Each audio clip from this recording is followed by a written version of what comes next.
Hello, কই তুই? হ্যাঁ, আমি তো বাসায় বসে রয়েছি।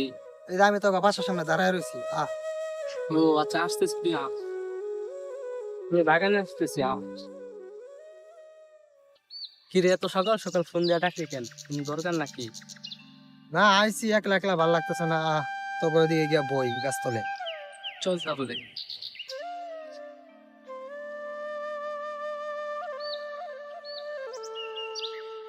কিরে তুই মোবাইলে কি করস? একটা কাজ করতেছি, জস। দে একটু মোবাইলটা। না রে ভাই, আমি একটা কাজ করতেছি। ওই তোর না কালকে ভিডিও করছিলাম, যে ভিডিও এডিট করে দে। ও রে ভাই। ধর তোর মোবাইল। যখন আমি চাইছিলাম তখন বলছ তোর কাজ আছে, এখন বলছি তোর ভিডিও এডিট করে দেই, তখন মোবাইলে দিয়ে দিছ, তখন তোর কোনো কাজ নাই।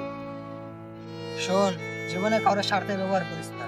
কারো যদি উপকার করতে পারস করবি, নাহলে কারো অপকার করিস না। মানুষ নিয়ে খেলামেলা করিস তোরা। কাজ তুই চলে যাই।